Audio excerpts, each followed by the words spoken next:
Bonjour, je suis ravie de vous accueillir pour ce nouveau culte en ligne de l'église de l'Oasis. Je m'appelle Pascal et je vais vous accompagner pour un petit temps de partage et de louange. Ensuite, ce sera Raphaël qui vous apportera le message qu'il a reçu de la part du Seigneur. Alors ce matin, je voulais lire avec vous un passage dans Philippiens chapitre 4 à partir du verset 4. Je vais le lire avec vous. Réjouissez-vous en tout temps de tout ce que le Seigneur est pour vous. Oui, je le répète, soyez dans la joie. Faites-vous connaître par votre amabilité envers tous les hommes. Le Seigneur est proche. Ne vous mettez en souci pour rien, mais en toute chose, faites connaître votre besoin à Dieu. Adressez-lui vos prières et vos requêtes en lui disant votre reconnaissance. Alors, la paix de Dieu, qui surpasse tout ce que l'on peut concevoir, gardera vos cœurs et vos pensées en Jésus-Christ. Puis, un peu plus loin, il dit « J'ai appris en toutes circonstances à être content de ce que j'ai. Je sais vivre dans le dénuement et je sais vivre dans l'abondance. C'est le secret que j'ai appris, m'accommoder à toutes les situations et toutes les circonstances. » Alors, ce passage est très riche et on pourrait discuter de plein de choses pendant des heures, mais ce qui a retenu mon attention et que je voulais partager avec vous ce matin, c'était que Paul parle d'une paix à contre-courant de ce qui se dit de nos jours. Je m'explique. En fait, Paul nous parle qu'il parvient à avoir une paix malgré des circonstances de vie et des situations très difficiles. Il dit au verset 11 et 12, « C'est le secret que j'ai appris. M'accommoder à toutes les situations et toutes les circonstances. Que je sois rassasié ou que j'ai faim, que je sois dans l'abondance ou que je sois dans le besoin. » Il avait en fait découvert le secret dont tout le monde rêve. Le fait d'avoir une paix qui ne dépend pas de ce qui se passe ici-bas. On en rêve vraiment tous. Et c'est vrai que de nos jours, on en parle dans de nombreux courants qui disent que pour chasser les pensées négatives et pour les surmonter, il faut les nier, il faut en fait les refuser, les contrôler. Et il faut souvent trouver en nous les raisons de se réjouir. Il faut s'auto-relever pour en fait avoir des pensées positives. Vous voyez, en fait, cette espèce d'idée qu'il faut absolument trouver en nous les ressources pour aller mieux. Et en fait, je ne sais pas si vous avez essayé, moi pour ma part, ça marche un temps, mais très vite en fait, je me rends compte que c'est compliqué. Les pensées reviennent et ça tourne en rond. Et j'ai pas la paix, forcément. Par contre, Paul aborde la question de la paix, pas en l'absence de pensées négatives, mais plutôt dans la présence de Dieu. Je pense que nous avons là le secret, parce que dans le verset 9, il dit la chose suivante. Le Dieu de la paix sera avec vous. Donc, c'est dans sa présence que nous trouvons sa paix. Les difficultés sont là, on les nie pas, on les repousse pas, on peut même les affronter, mais on reçoit en nous cette puissance vivante qui habite en nous et qui nous rend capables de les affronter. Alors, j'avais lu un article d'un théologien américain qui disait que le secret de la paix chrétienne était limpide. Il se déclinait en 3 grands axes. Les mauvaises choses travaillent pour notre bien. Rappelez-vous le verset dans Romains 8, 28. Du reste, nous savons que toute chose contribue au bien de ceux qui aiment Dieu, de ceux qui sont appelés selon son dessein. Deuxième grand secret, deuxième grand principe, les bonnes choses ne peuvent pas nous être enlevées. Rappelez-vous ce verset aussi dans Jean 10, verset 27. Mes brebis écoutent ma voix, je les connais, elles me suivent. Je leur donne la vie éternelle, jamais elles ne périront et personne ne les ravira de ma main. Waouh! Troisième grande promesse. Le meilleur reste à venir. Voici, je viens bientôt et j'apporte avec moi ma récompense pour traiter chacun conformément à son œuvre. Je suis l'alpha et l'oméga, le premier et le dernier, le commencement et la fin. Heureux ceux qui lavent leurs robes, ils auront droit à l'arbre de vie et pourront entrer par les portes dans la ville. C'est un passage dans Apocalypse 22, verset 12. Notre paix, la vraie paix qui vient de Dieu, ne dépend pas de ce que nous avons ici-bas. Notre travail, notre relation, notre famille même, nos circonstances de vie, qu'elles soient faciles, difficiles, notre paix ne doit pas dépendre de cela. Ces trois vérités sont importantes. Les mauvaises choses travaillent pour notre bien, les bonnes choses ne peuvent pas nous être enlevées et le meilleur reste à venir.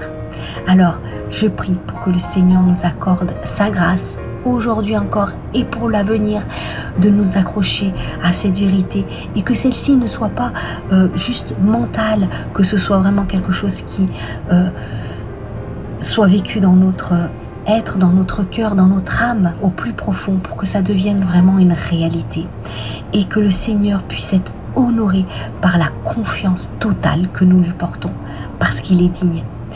Et je voulais finir avec vous, avec ce verset dans Hébreux, chapitre 10, verset 23. Restons fermement attachés à l'espérance que nous reconnaissons comme vraie, sans fléchir, car celui qui fait la promesse est fidèle. Amen.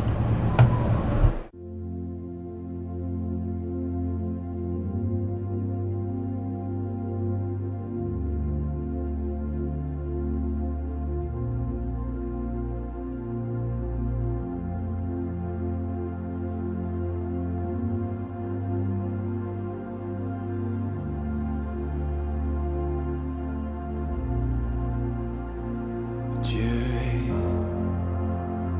ma paix, il tient toutes choses dans sa main, toujours présent, il fait fuir tous mes géants, je n'ai rien à craindre, car tu es là, tu chasses toutes mes peurs, je n'ai rien à craindre, car tu me tiens, mon cœur est dans la paix, je n'ai rien à craindre.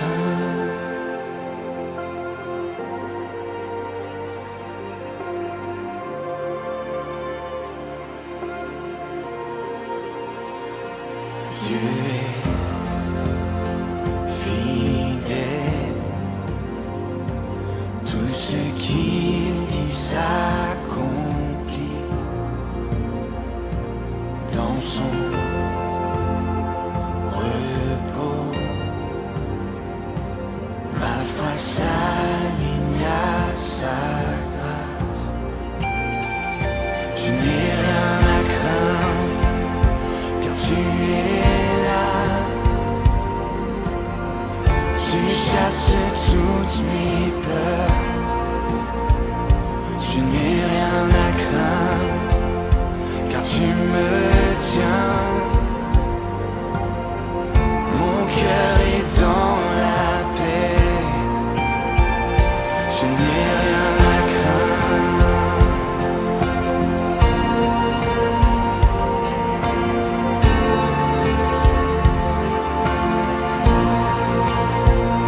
Je n'ai rien à craindre.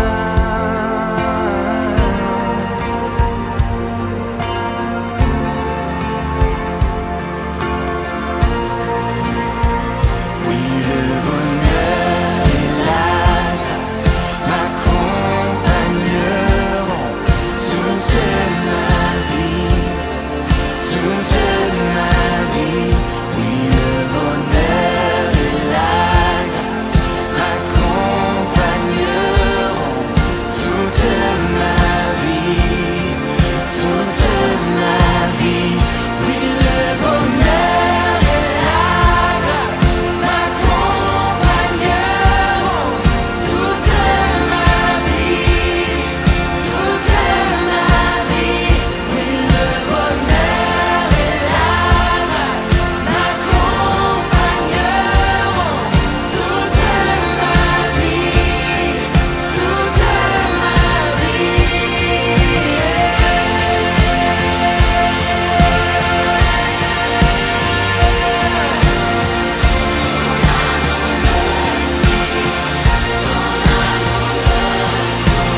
tu es là, Jésus. Viens prendre ta place. Ton amour est là. Oh. Oui, le bonheur et la grâce m'accompagnent toute ma vie, toute ma vie. Oui, le bonheur et la grâce m'accompagnent toute ma vie, toute ma vie.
Si la lune me glace et le soleil menace, créateur des étoiles, mon secours est en toi. Si mes larmes ruissellent et que mon pas chancelle, créateur de la terre, mon secours est en toi.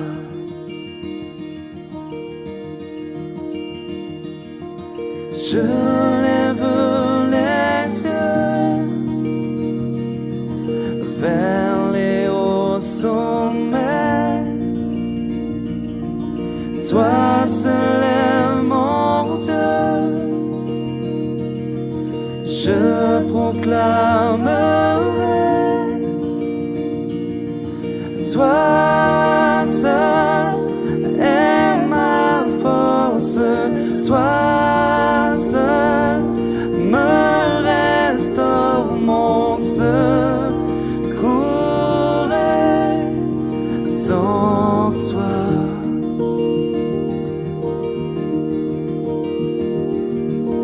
Toujours tu me portes, jamais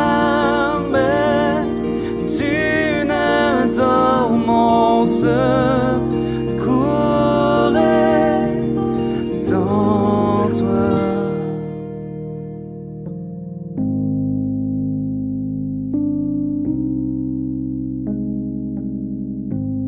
Si la peur m'envahit et mon âme chavire, créateur de la vie, mon secours est en toi.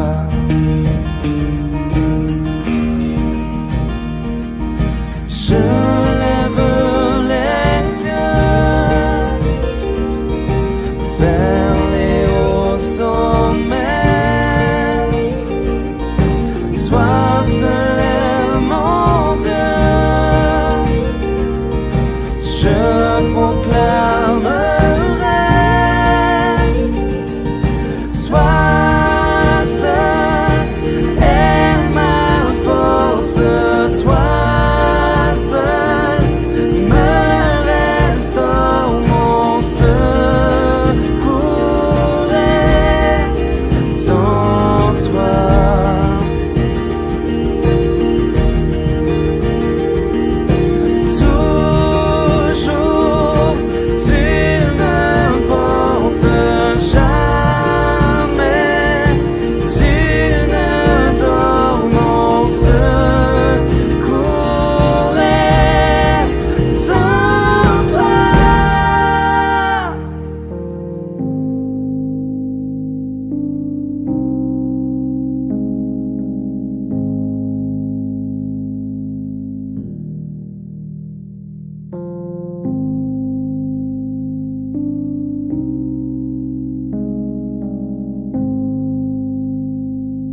victoire, mon espoir, ton chemin, mon destin, ton salut, mon refuge, tout est en toi, ta victoire, mon espoir, ton chemin, mon destin, ton salut, mon refuge, tout est en toi.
Ne me fais pas quitter ce lieu, Seigneur, si tu ne marches pas toi-même avec moi. Je ne veux pas traverser moi-même ces grandes eaux si ton esprit ne va pas devant moi.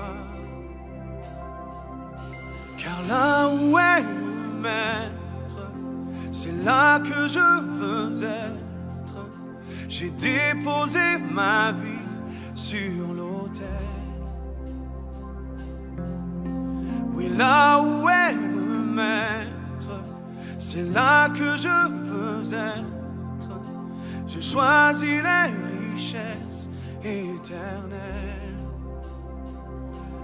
Ne me fais pas quitter ce lieu, Seigneur, si tu ne marches pas toi-même avec moi.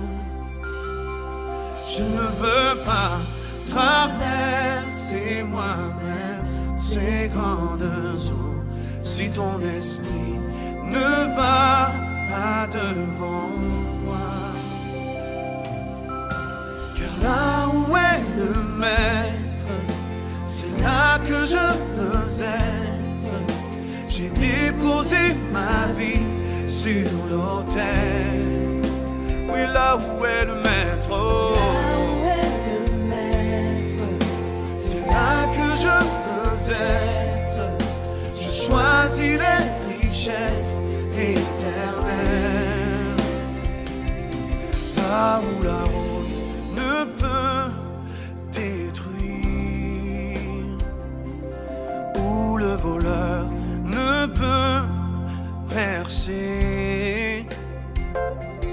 Là où tu es, Seigneur, je serai ton serviteur.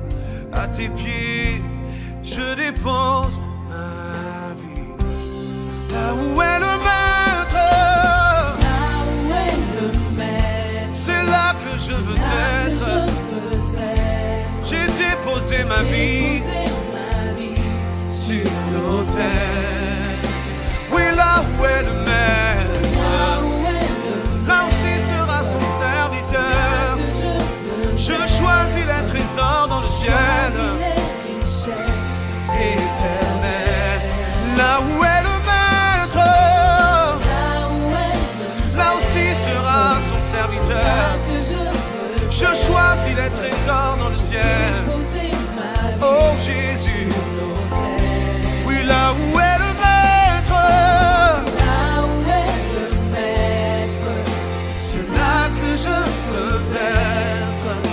Je choisis les richesses éternelles, là où la rouille ne peut détruire, où le voleur ne peut percer. Là où tu es, Seigneur, je serai ton serviteur. À tes pieds, je dépose ma vie. Là où est le maître, chantons-le. Je veux être avec toi, Jésus, Seigneur de ma vie, sur l'autel. Oui, là où est le maître, là aussi sera son serviteur. Je choisis les trésors dans le ciel. Oh Jésus, tu es le maître de ma vie. Tu es le maître de ma vie. Je veux être avec toi, Jésus. Alléluia. Là où est le maître, c'est là que je veux être.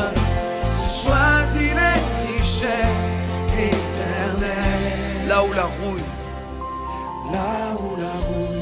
ne peut détruire, où le voleur ne peut percer. Oui, là où tu es, Seigneur, je serai ton serviteur. À tes pieds, je dépose ma vie. Là où tu es, Seigneur, je serai ton serviteur. À tes pieds, je dépose ma vie. Dis-le encore une dernière fois. Là où tu es, Seigneur, je serai ton serviteur. À tes pieds, je dépose ma vie.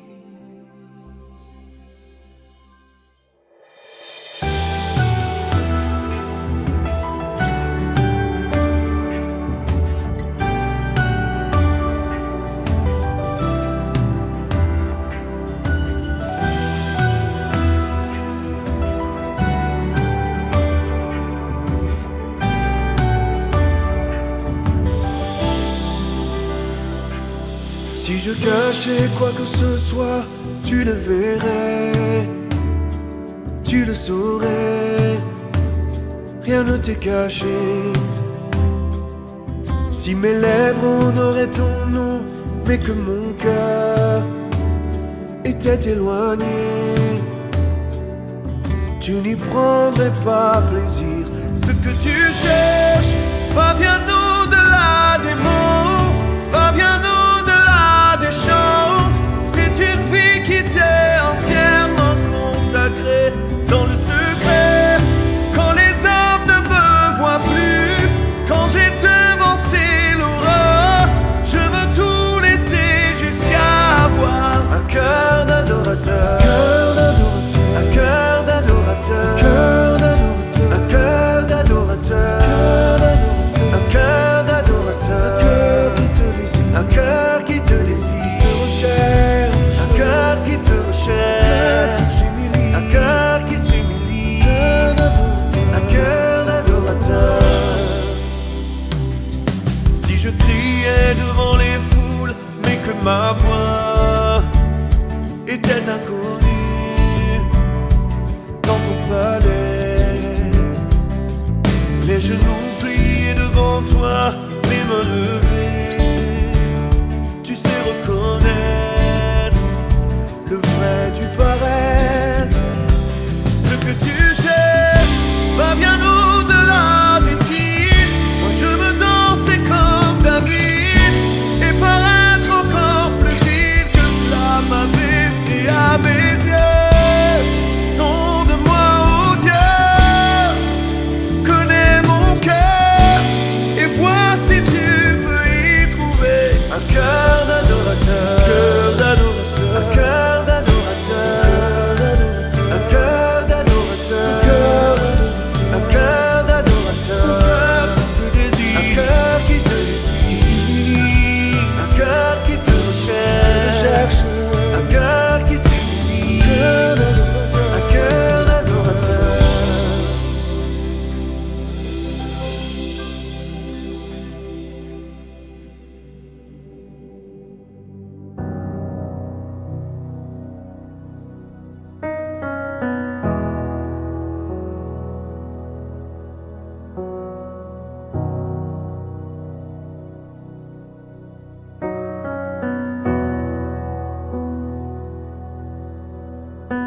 Bonjour.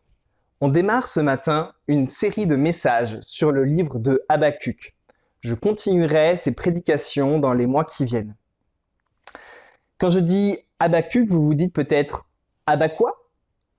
Habakkuk. C'est un des 12 petits prophètes que l'on retrouve dans l'Ancien Testament. Osée, Joël, Amos, Abdias, Jonas, Michée, Naoum, Habakkuk, Zophonie, Agé, Zacharie, Malachie. Quand je dis petit prophète, cela ne veut pas dire prophète de moindre importance, mais tout simplement que Habakkuk a écrit un livre plus petit que celui de Ésaïe ou Jérémie par exemple. Le livre de Habakkuk ne comporte que 3 petits chapitres. Et avec Aline et en petit groupe cet été, on a pu méditer sur ce livre pendant la formation pour responsables d'église que l'on a suivie ensemble. La plupart des prophètes s'adressent au peuple avec un message venant de Dieu. Le livre de Habakkuk se démarque par un dialogue à cœur ouvert entre Dieu et Habakkuk.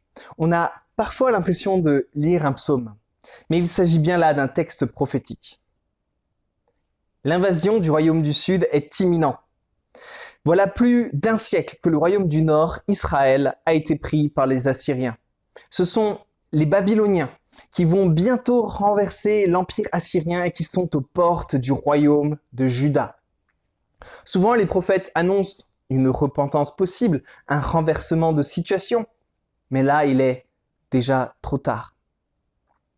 Le péché du royaume de Juda entraînera sa perte. Mais, à titre individuel, Dieu dit au beau milieu de ce livre, « Le juste vivra par sa foi ». Ce livre nous dévoile que, quoi qu'il arrive, Dieu gère. Il est aux commandes, malgré le triomphe apparent du mal autour de nous. J'ai découpé ce message en plusieurs parties et le titre de la partie d'aujourd'hui est « Quand Dieu ne répond pas comme je veux ». Quand Dieu n'agit pas comme je veux. Je vous invite maintenant à penser à une situation que vous vivez actuellement. Une situation peut-être injuste, qui vous révolte, pour laquelle vous criez à Dieu, peut-être même avec des reproches. Une situation dans ce pays, dans votre quartier, dans votre famille, sur votre lieu de travail.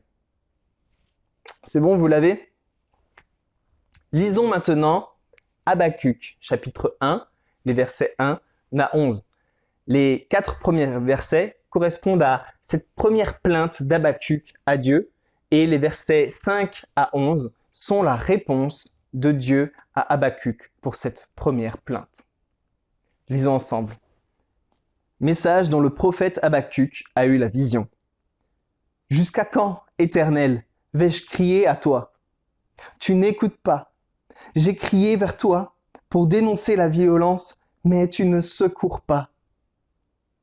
Pourquoi me fais-tu voir le mal et contemples-tu l'injustice? Pourquoi l'oppression et la violence sont-elles devant moi? Il y a des procès et des conflits partout. Aussi, la loi est sans vie. Le droit est sans force, car le méchant triomphe du juste et l'on rend des jugements corrompus. Première réponse de l'Éternel. Jetez les yeux parmi les nations, regardez et soyez saisis d'étonnement, d'épouvante, car je vais faire à votre époque une œuvre que vous ne croiriez pas si on la racontait. Je vais faire surgir les Babyloniens. C'est un peuple impitoyable et impétueux qui traverse de vastes étendues de pays pour s'emparer de demeures qui ne sont pas à lui. Il est terrible et redoutable. Il est la source de son droit et de sa grandeur. Ses chevaux sont plus rapides que les léopards, plus agiles que les loups du soir. Ses cavaliers se déploient. Ses cavaliers arrivent de loin. Ils volent comme l'aigle qui fond sur sa proie. Tout ce peuple vient pour se livrer au pillage, le visage tendu vers l'avant, et il rassemble des prisonniers comme du sable. Il se moque des rois et des princes, et les princes sont l'objet de ses railleries. Il rit de toutes les forteresses, il amoncelle de la terre et il les prend. Alors il change d'avis, il poursuit sa marche et il se rend coupable. sa force à lui, voilà son Dieu.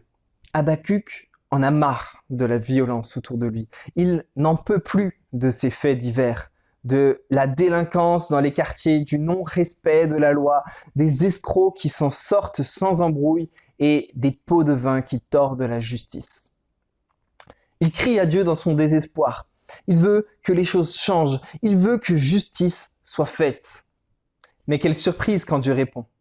La malhonnêteté et la violence ne vont pas tout de suite cesser. Elles vont même empirer pour un temps, à cause d'un envahisseur encore pire que le peuple de Juda sur tous les aspects. À première vue, cela pourrait sembler injuste, mais Dieu sait ce qu'il fait. Commençons par nous pencher sur la plainte d'Habakkuk. Moi, ce qui me frappe, c'est son côté transparent, honnête, vrai, authentique. C'est le cri de son cœur. Habakkuk est quelqu'un qui connaît Dieu. Il connaît ses attributs. Il sait que Dieu est bon. Il sait que Dieu est juste. Il sait que Dieu est saint. Il sait que Dieu a le mal en horreur. Et c'est sur cette base biblique et saine que Habakkuk confronte Dieu à l'image qu'il a de lui. Il se dit, je connais Dieu. Et si on se mettait à sa place, on pourrait dire, j'ai une relation avec Dieu depuis longtemps. Au travers de la Bible, de la prière, de son action au quotidien, je connais Dieu. Je connais Dieu. Dieu est comme ceci et donc il doit agir comme cela. Parce que dans ma petite tête d'humain, je connais Dieu et qu'il n'y a pas 36 solutions pour résoudre la situation. C'est ça qu'il faut faire. Dieu ne le voit-il pas? Dieu peut encore bien nous surprendre. Il ne se limite pas à notre champ de vision, à notre manque de perspective, à notre finitude dans l'espace et dans le temps. La problématique qui s'adresse à lui n'est pas un problème limité à ma petite personne, à un instant T, mais c'est une matrice de problèmes tellement complexe qu'on ne peut pas l'entrevoir. Et pourtant, Dieu s'en sort sans la moindre difficulté. Lui qui gère de A à Z, lui qui est l'alpha et l'oméga, celui qui est, qui était et qui sera. Et pourtant, est-ce la première personne à qui nous nous adressons? Est-ce que, comme Habakkuk, je m'adresse à mon Père céleste pour exprimer ce qui me pèse, ce qui me révolte? On pourrait aujourd'hui exprimer cette même plainte qu'Habakkuk a exprimée à Dieu il y a environ 2600 ans. Cette plainte est toujours d'actualité. Pensez également à ce sujet avec lequel vous luttez et dont je vous ai amené à vous souvenir au début de ce message. Avez-vous répandu votre cœur devant Dieu? Faites-le. Mais attention, Dieu répond, mais pas forcément et probablement pas de la manière qui vous semble la plus logique au premier abord. Penchons-nous maintenant sur cette réponse de Dieu à la première plainte d'Habakkuk. Dieu va châtier son peuple qui patauge dans le péché par le moyen d'un autre peuple dont le péché et l'idolâtrie sont bien pires encore. D'ailleurs, Dieu finit sa phrase en parlant du peuple de Babylone au verset 11, « Sa force à lui, voilà son Dieu ». Dieu va faire justice en Juda par le biais d'un peuple qui est encore pire que le peuple qu'il punit. Choquant au premier abord, mais Dieu agit. Il va agir avec justice. La justice envers les Babyloniens sera l'objet du chapitre suivant. Mais je ne vais pas vous spoiler le prochain message quand même. Repensez maintenant à cette situation qui vous agace, qui vous attriste, qui vous donne la rage. La première question était, avez-vous vidé votre cœur devant Dieu? Et la question qui suit, et je l'ai déjà évoquée, est, êtes-vous prêt à recevoir la réponse de Dieu? Êtes-vous prêt à concevoir que la parole et l'action de Dieu puissent vous dépasser complètement? Et ne rebroussez pas chemin alors que vous alliez vider votre cœur devant Dieu de peur de sa réponse. Non, restez là. Dieu a forcément raison. Dieu a forcément la meilleure solution, même si sur le moment, ça vous dépasse complètement. Et même si sur le moment, ça fait mal. Je suis sûr que chacun de nous peut témoigner de circonstances passées où vous n'avez pu voir la main de Dieu, l'action de Dieu seulement des années après le déroulement des faits. Si cela s'est produit, cela se produira encore, car Dieu est fidèle, il reste le même. Quand Dieu n'agit pas comme je veux, je choisis de lui faire confiance. Je vous propose maintenant d'apprendre 2 versets par cœur pour nous encourager. Un verset pour nous encourager à épancher notre cœur devant Dieu, ça sera avec le psaume 118, les versets 8 à 9. Et un autre verset que l'on trouve dans Romains chapitre 8, verset 28. Et ce verset sera là pour nous accompagner dans la réponse que Dieu nous donne. Psaume 118, versets 8 et 9, que je récite dans la version Parole de vie. Verset 8, « Il vaut mieux se réfugier près du Seigneur que de compter sur les humains. » Verset 9, « Il vaut mieux se réfugier près du Seigneur que de compter sur les grands de ce monde. » Le second verset maintenant, Romains 8, verset 28, que je lis dans la version second 21, « Nous savons que tout contribue au bien de ceux qui aiment Dieu, de ceux qui sont appelés conformément à son plan. » Et je précise juste qu'il n'est pas dit que tout contribue à notre bien-être personnel, matériel. Mais dans le contexte, il s'agit de notre bien dans le plan de Dieu, qui nous conduit à ressembler davantage à Christ en vue de la gloire à venir. Et cela, même si ici et maintenant, je passe par des souffrances. Ce verset transcende ma réalité présente et m'amène à faire confiance à Dieu dans une perspective éternelle. Je vous laisse un peu sur votre faim sur le livre d'Habakkuk. Eh bien, si vous savez attendre l'épisode suivant d'une série télé, je vous laisse attendre la suite de cette prédication, probablement le 1er novembre. Prions. Seigneur, tu es créateur, souverain et tu règnes à tout jamais. Aide-moi à me confier en toi, à te déposer ce qui est sur mon cœur. Seigneur, alors que nous te connaissons, parfois depuis longtemps, comme Habakkuk, nous avons encore l'occasion de nous laisser surprendre par toi, par tes voies, par tes décisions. Quand mon Dieu, tu n'agis pas comme je veux choisir de te faire confiance. Quand mon Dieu, tu n'agis pas comme je veux choisir de vivre dans l'espérance de ton action. Quand mon Dieu, tu n'agis pas comme je choisis de me reposer sur ta fidélité. Je choisis de me reposer sur ta justice. Je choisis de me reposer sur ta sainteté. Je choisis de me reposer sur ton amour. Quand mon Dieu, tu n'agis pas comme je choisis de me reposer sur ta bonté. Dans le nom puissant de Jésus. Amen.